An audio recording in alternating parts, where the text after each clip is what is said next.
నమస్తే, welcome to our channel. నేను ఆదిత్య.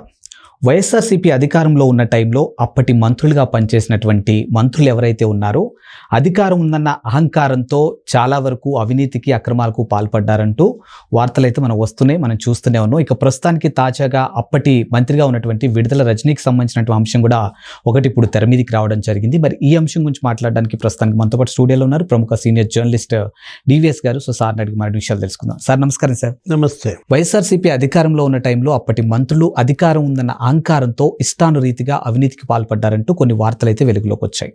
తాజాగా విడుదల రజనీకి సంబంధించిన అంశం కూడా ఒకటి రావడం జరిగింది.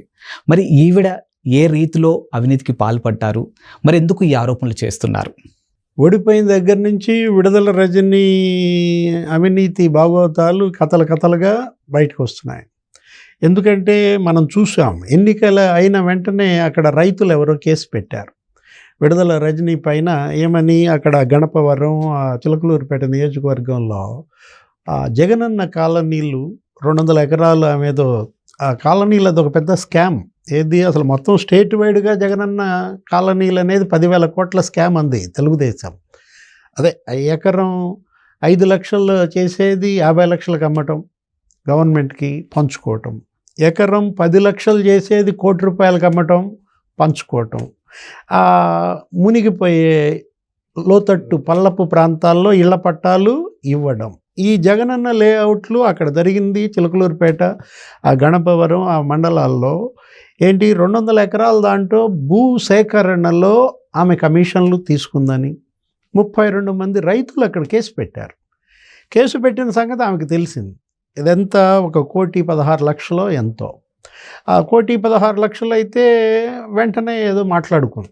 ఇదేటు మెడకు జుట్టుకునేటట్టుగా ఉంది. మళ్ళీ ప్రభుత్వం మారింది, నన్ను లేనిపోయింది. ఇక జగన్మోహన్ రెడ్డి ముఖ్యమంత్రిగా లేడు కాబట్టి ఇది మెడకు జుట్టుకుంటుందని ఏం చేసింది, ఏదో పంచాయతీ చేసుకున్నారు.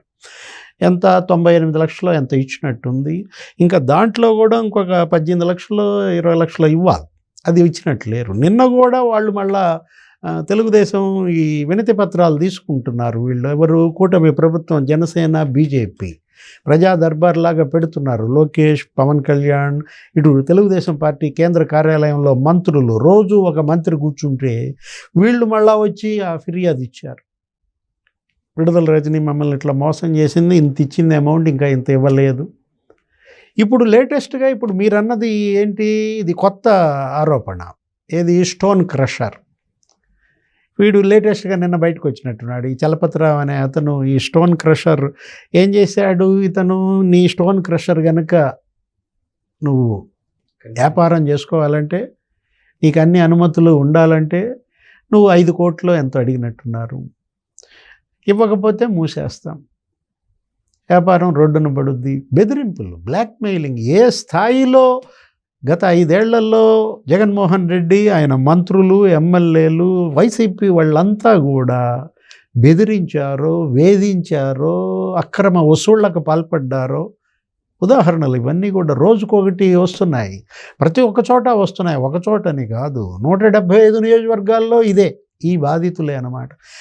వీళ్ళేంటి 5 కోట్లు అడిగితే ఏదో 2 కోట్ల 10 లక్షలు ఎంతో ఇచ్చారనుకుంటా. అసలు వాళ్ళని అప్పుడు ఉన్నటువంటి ఆ విజిలెన్స్ ఎస్పీ కూడా బెదిరించాడని కేసులు పెడతా, వెళ్ళి మాట్లాడుకోండి ఎమ్మెల్యేతో, మంత్రితో, 50 కోట్లు ఫైన్ వేస్తా, స్టోన్ క్రషర్ మీద 50 కోట్లు ఫైన్ వేస్తాడనని ఆ ఎస్పీ అప్పుడు ఆయన బెదిరించాడంటే జాషువా, ఇవాళ మీడియాలో కథనాలు మనం చూస్తుంటే మనకి అసలు అర్థం కాని పరిస్థితి అనమాట. అరే ఎంత నరకం చూశారు 5 ఏళ్ళు జగన్మోహన్ రెడ్డి పరిపాలనలో. అటు వ్యాపారస్తులు, ఇటు రైతులు, కార్మికులు, మహిళలు, యువత, చిన్న వాళ్ళంతా కూడా మనం చూస్తే వాళ్ళు 2 కోట్లు ఎంత ఇచ్చారంట. సేమ్ ఇదే ఎపిసోడ్ మళ్ళా వచ్చారు. లోకేష్ బాబునో ఎవరినో కలిసినట్టున్నారు ఆ ప్రజా దర్బార్లో, ఒక వినతి పత్రం ఇచ్చి, ఇదండే మా పరిస్థితి, ఈ విధంగా చేసింది రజనీ అని. అంటే అంతకుముందు చూసాం మనం, ఏది ఎన్నికలకు ముందే వైసీపీ వాళ్ళే ఆరోపణలు చేశారు రజనీ మీద. ఆమె చిలకలూరుపేట ఎమ్మెల్యే, ఆమె ఎటు మారింది, గుంటూరుకు మారినప్పుడు చిలకలూరుపేట టికెట్ నేను ఇప్పిస్తా అని చెప్పి అక్కడ ఉన్నటువంటి వైసీపీ నాయకుడి దగ్గర వసూళ్లు చేసింది. అదో పెద్ద పంచాయతీ. ఏంటి, అప్పుడు ఆమె ఏదో మరి ఒక 50 లక్షలు ఎంతో అడ్వాన్స్ తీసుకున్నట్టుంది.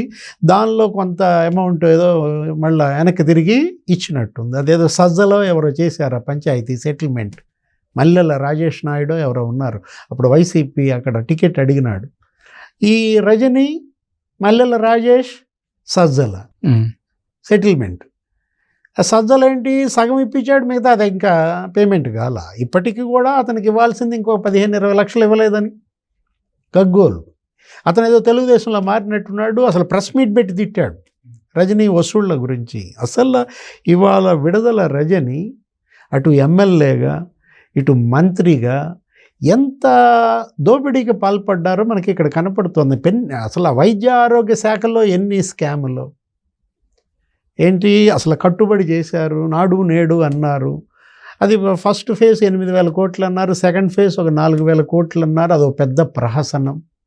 స్కూల్స్ బిల్డింగ్లు కట్టామన్నారు, హాస్పిటల్ బిల్డింగ్స్ కట్టామన్నారు. ఆ సిమెంట్ కానీ స్టీల్ కానీ పెద్ద ఎత్తున దారి మళ్లించారు. నాసిరకంగా నిర్మాణాలు కట్టారు. కాంట్రాక్టర్ల దగ్గర వసూళ్లు చేశారు. ఏది పిహెచ్సి కన్స్ట్రక్షన్స్లో కానీ. అసలు విడుదల రజని ఆరోగ్య శాఖ మంత్రిగా అతిపెద్ద స్కామ్. పీజీ సీట్లు అమ్ముకున్నారని నిన్న సత్యకుమార్ కూడా అంటున్నాడు కదా, కొత్త వైద్య శాఖ మంత్రి. వీటన్నిటిపైన లోతైన విచారణ జరగాల్సిందన్నాడు. ఏంటి ఇవాళ రజని దీనికోసమే ఆమె రాజకీయాల్లోకి వచ్చిందా? పదవిని అడ్డం పెట్టుకుని దోపిడీ కోసమేనా రాజకీయాలు? రాజకీయాలు అసలు సేవ కోసం, ప్రజాసేవ కోసం కాదా? ఇవాళ మనం చూసాం ఏంటి, ఆ ఒక్క పీజీ సీటు 4 కోట్లకు అమ్మారు. 150 పీజీ సీట్లు ఉంటే అది పెద్ద 600 కోట్ల స్కామ్ అంట. అదే అసలు బదిలీల్లో ఏది ట్రాన్స్ఫర్స్లో అన్నమాట. వైద్య ఆరోగ్య శాఖలో ఈ డాక్టర్స్ని, ఈ మెడికల్ సూపరింటెండెంట్ల బదిలీల్లో ఒక్కొక్కళ్ళ దగ్గర 15 లక్షలు 10 లక్షల పోస్టును బట్టి వసూళ్ళు అక్రమంగా. ఆమె తమ్ముడు చిలకలూరుపేటలో పంచాయతీలు గోపియో ఏదో ఉందండి. ఇప్పుడు వాళ్ళు బాధితులంతా అప్పటి ఎంపీ శ్రీకృష్ణదేవరాయలకి మొక్కుకున్నారు, వేడుకున్నారు, ఈ పంచాయతీ చేసి పెట్టాయా నువ్వేనా అని. రత్తయ్య గారు అబ్బాయి, విజ్ఞాన్ రత్తయ్య కొడుకు శ్రీకృష్ణదేవరాయలు. ఈ పెంట పంచాయతీలు ఏందిరా నాయన అనుకున్నాడు అతను. ఏంటి అసలు ఈ వసూళ్ళు ఏంటి? రియల్ ఎస్టేట్ వెంచర్ వేస్తే వసూళ్ళా? అంటే మీకు కమిషన్లు ఇవ్వకపోతే మీరు అసలు బతకనీరా? అట్లా కనపడింది మనకేంటి. అసలు కాదేది కవితకు అనర్హం అన్నాడు శ్రీశ్రీ. కాదు కాదేది కమిషన్లకు అనర్హం అన్నారు వీళ్ళు. ఎవరు? వైసీపీ వాళ్ళు. అరే వీళ్ళ ఎమ్మ కడుపు మాడ, ఈ కమిషన్లు ఏంటి, ఈ కక్కుర్తి ఏంటి? నీకు స్వీట్ షాప్ వాడి దగ్గర వసూళ్ళా? రోడ్డు మీద స్వీట్ షాప్ అమ్ముకునే వాడి దగ్గర కూడా వీళ్ళు వసూళ్ళకు పాల్పడ్డారు. బిల్డింగులు కట్టే వాళ్ళ దగ్గర, రియల్ ఎస్టేట్ వెంచర్లు వేసే వాళ్ళ దగ్గర లేఅవుట్కి ఇంత ఇవ్వాలా? వీళ్ళంతా వసూళ్ళు చేసి పెట్టాలా? ఎవరు? అక్కడ ఉన్నటువంటి బిల్డింగ్ ఇన్స్పెక్టర్లు, అక్కడ టౌన్ ప్లానింగ్ ఆఫీసర్లు, మున్సిపల్ కమిషనర్లు. లేకపోతే జాషువా కూడా ఆ పనిలోనే పడ్డాడు కదా. ఏది వెళ్ళి ఎమ్మెల్యేతో మాట్లాడుకో, మంత్రితో మాట్లాడుకో, లేకపోతే 50 కోట్లు ఫైన్ వేస్తానని అతను అన్నాడంటే ఇవాళ మీడియాలో చూసిన కథనాలు దిగ్భ్రమ కలిగిస్తాయి. ఏది అసలు పోలీస్ ఈ పనులా చేసేది? బ్రోకర్ పనులు చేయటం గవర్నమెంట్ ఎంప్లాయీస్ ఎంత దురదృష్టం. ఒక రకంగా చెప్పాలంటే దోపిడీ ఈ స్థాయిలో జరుగుతుందని మనం ఊహించాల. నిలువు దోపిడీ చేసి పారేశారు. 5 ఏళ్లలో జగన్మోహన్ రెడ్డి ముఖ్యమంత్రిత్వాన్ని అడ్డం పెట్టుకుని మంత్రులు, ఎమ్మెల్యేలు, ఇన్ఛార్జీలు కొల్లగొట్టారు, రాష్ట్రాన్ని తుడిచిపెట్టారు.